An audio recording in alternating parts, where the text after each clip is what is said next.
When I come across videos and y'all are saying in the video that you know how you could tell times are about to get hard. Where y'all living at where times are not hard?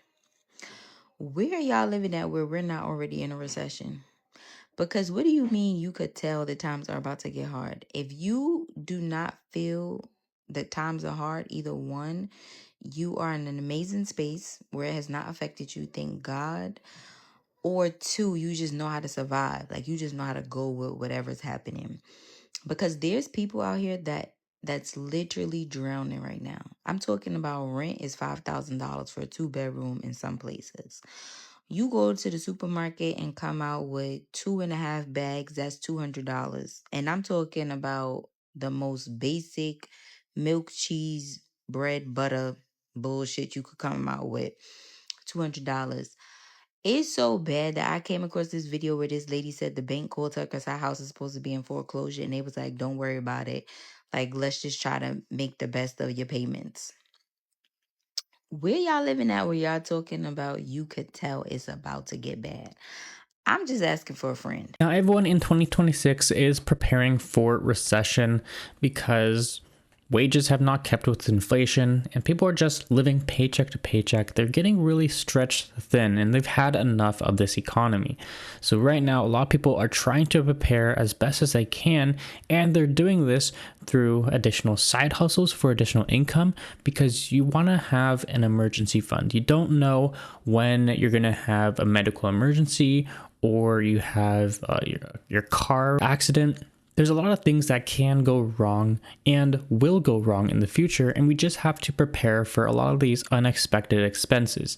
And the number one way to prepare for that is having an emergency fund, setting it aside, keeping it in a high yield savings account to earn interest on it, and pretty much don't touch that unless it's an emergency. And another way people are preparing is going to be stocking up. A lot of people are buying in bulk because you're going to be getting a better value, and you want to buy bulk on things that don't expire in the short term. It's going to last a long time. They're non-perishable things, including bottled water, any canned food such as beans or soups. That's all good stuff to have around your house, and it's going to be worthwhile in. So I woke up this morning and all over Facebook was these memes making fun of them people that rushed out and bought all them generators. It was talking about how the return lines are going to be real long at Lowe's with y'all trying to return them, or you're going to have them popped on Marketplace trying to sell them. Take all that food back y'all hoarded up, but I know some of y'all's going to try it. Anyways, this leads me to a point that I actually want to make because my whole life I have been surrounded by men who have worked in the grocery business. My dad's been in the grocery business since I was a little girl, about 3, 4 years old. And then I married into the grocery business with John, and he was working in the grocery business for about 25 years when he passed away. Honey, COVID did something to y'all. I don't know what it did to y'all, but it really messed with your minds, and it's almost like it's a COVID syndrome. It's caused y'all to stockpile and to panic buy. It really messes with the supply of products when y'all do this, with toilet paper, with any kind of products, because see, at the beginning of the year, these companies, they make forecasts and they work in things for weather events, but they can't predict how much you're going to panic buy and how you're going to clean the shelves off the way y'all do. But it's being studied because it's actually proven back to be something that started again in 2020, and it's very reminiscent of the Great Depression times. See, during the Great Depression times when people thought they couldn't get it or it was going to be gone and it was going to be rationed, they panic bought too. And the behaviors y'all are exhibiting, going out and buying all this stuff and panic buying the way y'all do and not buying just what you need and counting on you going to get back to the store in a few days. It's the same as it was in the Great Depression, y'all. And you're causing shortages. So the very thing that y'all are scared of, you're creating. Kind of like that saying, your worst fears will come upon you. Y'all are making them come upon yourselves. They ain't going to be none at the store. And just a FYI, y'all need to calm down. Coming from a girl who was raised with men in the grocery industry, I'm going to tell you again, I can guarantee you that a truck's going to run about every day when it's coming close to a storm time. Stores are going to reload. So when y'all went and panic bought on Wednesday, I just waited till Friday and the stores were fully stocked again, y'all. So just calm down and take a deep breath and stop acting like that. Love you. Bye. All right, recession prep part 4. This one is for women only. So if you're not a woman, scroll. Or not, you can stick around, but I'm not going to filter what I'm going to say. So yeah, women, if you are of childbearing age, then menstrual disc and or a diva cup. That is something you can use when your cycle is on that does not require you to continue to buy disposable sanitary products. Somebody suggested reusable pads. I don't have any information on that. I'm not sure, but I'm sure if you just look at TikTok, they'll tell you something about it. Also, there are period panties. I think I saw a video. I think there's a Black-owned company that has period panties. So that, again, you're not buying disposable stuff. Same thing for your babies, cloth diapers and or wipes. They talked about that, becoming an issue or cost being a barrier. So if you're going to do cloth diapers, you will also need the little plastic underwear type thing is what they use. I usually use cloth diapers when my kids are potty training. So my 1-year-old, I haven't started putting them on them yet, but putting them on her yet, but I will soon. Somebody suggested a bidet. They said that the bidet would be better. That would help you use less toilet paper. So I'm going to be looking into that as well. Also, several people posted that Costco have Plan B pills available. So if you are still of childbearing age and you need that kind of thing, or if you have somebody in your life that is of childbearing age, because a lot of times what several of the ladies have been saying is that, they're older, they are not of childbearing age, but they have nieces, they have nephews. And with the current regulations, even if you're assaulted, like that's something. And they also mentioned that they were $6 and you can get, I don't know if that's right. Is that right? I don't know.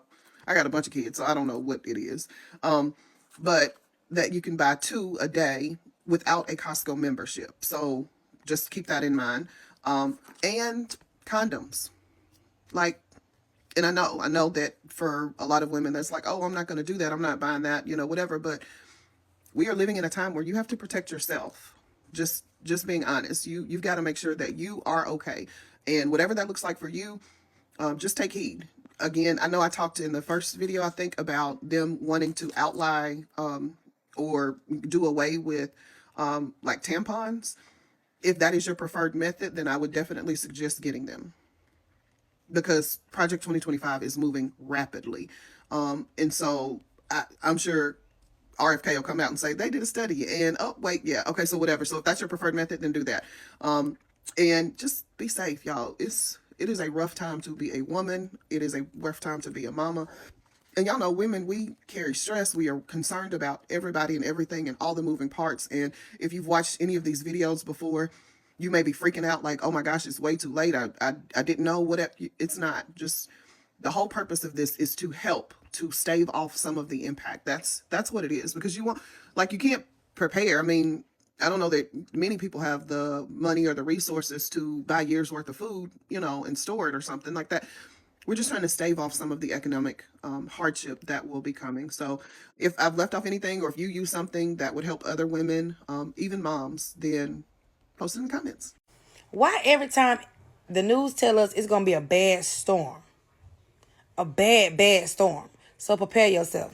And everybody go buy up all the tissue paper, all the bread, all the eggs, all the milk, the cheese, all that stuff. And it never really be that serious. That's why I stopped watching the news, because the news is nothing but bad freaking news. And when you watch the news all the time and all you see is tragic, something is coming, it just scares you. You live in fear all the time. And we're not supposed to live in fear, because if we live in fear every single day of our life, damn, that's going to run our blood pressure up. That's going to cause strokes, heart attacks, all kind of stuff. Now, I'm not trying to tell you what to do in your household, but if you stay ready, you don't have to get ready. And I understand that all of us can't always stay ready, because we got a lot of children, we got big families, and a lot of stuff that we buy, we use up. So as soon as the news hit us with, it's going to be a storm, or it's going to be a blizzard, or it's going to be a tsunami, it's going to be a tornado, it's going to be a hurricane, we run straight to the store and we buy everything and run their numbers up. Now, I can tell you, in my life, most times, they was telling a lie. Or it just didn't happen, or the storm went another way. What happened during COVID? Everybody went and bought all the sanitizer. Everybody went and bought all the tissue paper. Folks was out here killing over chicken sandwiches and stuff, and cases of water. And I definitely understand this time when they say it was going to be the baddest storm that ever hit, and everybody went and go prepare themselves. I get it, because Helene, we didn't think Helene was going to be as bad as she was. But that was a bad bitch, wasn't she? Especially living in Greenville, South Carolina. I've never witnessed nothing like that before, ever. I mean, we had a bad ice storm when my grandmother died in 2005. And I'm talking about it was so bad. All the trees was falling. The power was out. She didn't even get to be buried because everything was off. All the power was out. The morgue was shut down. Like, I don't even know how they kept those bodies cold, but it was cold outside too. She was a week late to her funeral. And we laughed about it because my grandma, if you know my grandma, you know she late to everything. She was late to her own wedding because she had to make her own dress. She was late to church, but she always made sure she showed up, and she was the loudest person in there. And she always paid her tithes and offering. Even if she was just pulling up and folks was walking out the door. Run that in there. My grandma was known to be late. So we all laughed and said, you know what? She just passed away and she was late to her own funeral because of the storm. That was her doing. That's how we joke about it. But to be honest, I'm wondering, like, was this a marketing scam or what? I'm not talking about the folks that always get snow. They looking at us like, darn, what's wrong with y'all? Why y'all panicking? This is normal for us. But if you stay ready, you ain't got to get ready. And if you can't stay ready, just buy a little bit at a time and put it away. Some of y'all inconsiderate. Y'all buy everything up. Y'all just selfish. Save something for the next person. Or get you a shed and stock up if you can. There's some things you can do to be more prepared for an economic event. Start digging around and canceling subscriptions. I know this is hard, but even $1 at a time building an emergency fund. Keep a little bit of emergency cash at home.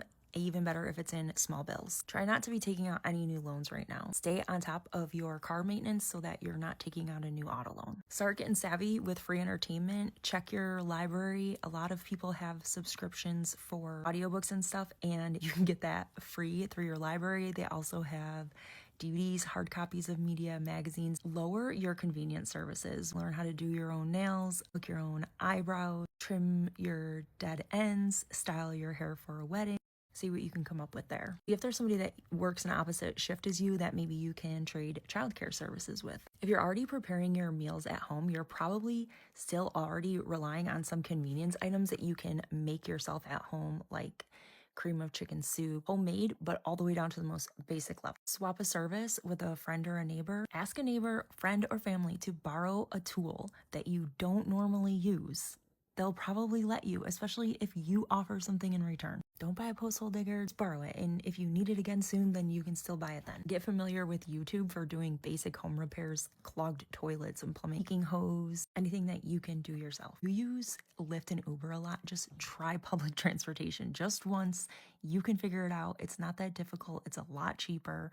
And a lot of times it's more convenient than you would think. You can also carpool, walk, bike, some of you, depending on where you are. If you can't borrow something that you're only going to use once, try renting it. Like, you can rent tools from places like Lowe's. Try to get it used. The Facebook Marketplace, Craigslist, thrift stores, consignment shops, estate sales. Make sure that if you are paying for convenience services, that if shit hits the fan, you are capable of figuring it out on your own, like mowing your own lawn and cleaning your own house. And I know that sounds ridiculous to a lot of people who have always done these things themselves, but there are people who in the back of their head were like, oh, it's a good thing I pay somebody to do this because I don't actually know how to do it. Well, look it up then. Try to reduce your spending, and a trick to doing this is anytime that you think of something that you need and you're gonna buy it, put it in your cart and leave it there for a couple days and see if you forget about it and if you actually needed it. This saves both time and money, but try to get your errands done in like one trip. That's really difficult for people like me because I have chronic illness and I get tired very quickly. Running your errands all together, all in the same trip, does save your energy costs and reduces the amount of money that you're spending while you're out running errands. Don't leave your leftovers in the fridge until the end of the week and then toss them. If you're not going to eat them the next day, portion them and freeze them right away. Keep a protein bar in your bag or your backpack so that you're not as tempted to grab something while you're out. I am so guilty of this, but next time something you own breaks and you're about to buy a new one, just spend a few minutes trying to fix it before you buy the new one. Make sure you have a second bank account at a different bank. Multiple institutions. Start a prepper pantry. I have a video pinned for this. It's super easy to find, and make sure you're rotating items so that they aren't ever expired. Try to grab some extra hygiene products so that you have a little bit of a buffer in case you're not able to buy new ones right away. Anything that you're accessing online, try to print it out or copy it down on paper so that you have a hard copy of it, or make sure that you have a way of accessing a hard copy if it's a book at the library. Phone numbers and addresses written down for places that you need to go or people that you need to contact. Sometimes when one system fails, others start falling like dominoes. Make sure that your home is comfortable. The economy does collapse, you're going to be spending a lot more time at home. Get some shoe goo for repairing your shoes and making them last longer, and a little sewing kit so that you can make little repairs in your clothing, because you need to get every second of use out of every item that you own. If you don't already have a side hustle, have some in mind that you're going to be able to lean on if you need them. Make sure that you're keeping your resume updated. By the time you need it, you don't want to have to sit down and update it. Anything that you have on your work computer, whether it's contacts, emails, phone numbers, last names, projects, or anything at work, make sure that you're able to access them from home. Your employer lays you off and you can't log in at work, make sure that you have your own drive of it. Back up your portfolio. Start thinking of ways to reduce your energy costs, even if it means that you have to lower your heat by a couple degrees or cut 2 minutes off of your shower. Start sharing your skills with other people. They'll start sharing theirs with you, and you can double the amount of information that you know. If you know how to can, if you know how to sew, share those skills with a neighbor. Don't let Wall Street gaslight you into thinking that everything's fine and dandy on Main Street, because we can all feel what's going on, and it looks like we're heading in the wrong direction here, so things might not get better. It might feel like it's happening in slow motion. There's no need to panic. Life in the US is crazy right now, and I think it's a really fair question to ask. Is all of this going to result in some sort of recession, maybe even a depression? And hey, no one can say for sure, and I'm actually less interested in answering that question than I am in preparing for economic uncertainty. And so here's everything I have been doing and what I'm going to continue to do. The first is build my emergency savings and keep it in an HYSA. Last year, my partner got laid off. He spent 4 months basically not earning any money, and it was really a huge wake-up call about how much we feel comfortable keeping in savings. 6 months used to feel like enough money, and now it no longer does. So my big goal is to have a year's worth of savings in our emergency fund. Second, I try to keep 2 weeks worth of food in my house at all times. So that's mostly in dry goods and canned goods. So I've got like canned tuna, dried beans, canned beans, rice, quinoa, things like that. Things that I can both make complete meals from and things that I already normally eat anyway. I don't consider myself a prepper, and I don't own a single one of those like MREs, meal replacement whatevers, because I don't want to eat those. But you know what I will eat is white rice. I eat white rice basically every single day. Thirdly, I consider community building to be part of financial planning. Everything about your life and my life requires other people, right? When we are happy, what do? We reach out to our friends. We want to celebrate with them. And when things are going badly, what do? We reach out to our friends and our family and say, help me, we need other people in our lives. And that can be everything from introducing yourself to your neighbor, to showing up to your friend's invitation, even if it's an hour away and you're tired, to volunteering at different political or social events. When we talk about being good with money, that's not just how much do you save, how much do you invest? It's how do you earn your money? Where do you keep your money? What do you do with your money? It is Stockpile Wednesday, so I am in Dollar Tree today.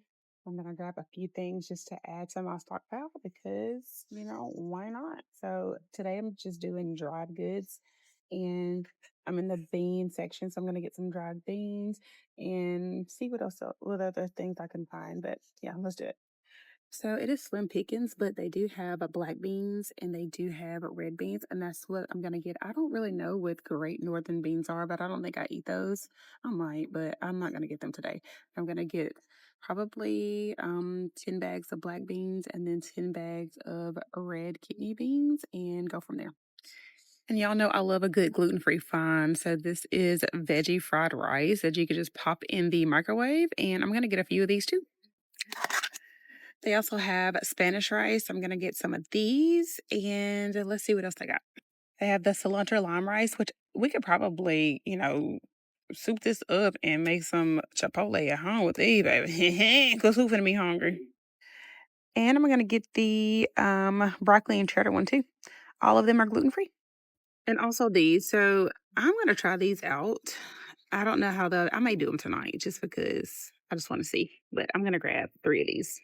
So fun fact, my kids have never had ramen. We call it romaine in my house, but they've never had this. I don't know, I would like to make my own, but I'm thinking about getting some and seeing if they like it and just going from there.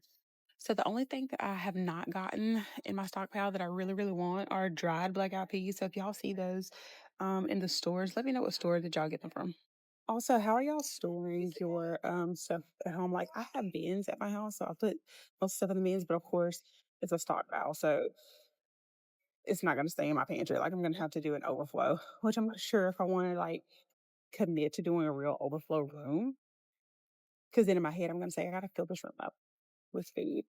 So yeah, anyway, how are y'all storing it? Show me. I may show y'all mine, but yeah, anyway, that's the haul for today. And y'all let me know what y'all think. Bye. Hey, how's it going? So I had this conversation the other day and it's been replaying in my head. So it has to do with income. I make okay money. I'm struggling. But this conversation was with someone that makes 2 to 4 times as much as I do. All right. And I'm in a 2 household income, but shit, I'm struggling. God damn. Yeah, everything's so expensive. And this person said, man, everything's so expensive. And internally, I just kind of look at them. Well, externally, I look at them and nod. Internally, I'm like, are you fucking serious, dude? You're struggling? Like maybe 2 to 3 of my paychecks is probably one, maybe 1.5 of his. I'm just like, what the fuck? Shit's expensive. And yeah, we're all just kind of fucked. All right. Do with that as you will. If you listen, cool. I appreciate it. Have a day. This economy is wearing my ass out, and I know I'm not the only one. Listen, it's not just me. It's not just me. Nearly half of Americans said it was harder to afford groceries last year than it was the year before. And only 19% of people say they're getting any relief in those stores. That means most of us are getting punched in the wallet every time we go to buy food. And housing, don't even get me started on housing. About 75% of people say housing is more expensive in their own communities. Not somewhere else, not on TV, but it's hard to find affordable housing where they currently live. What did I do?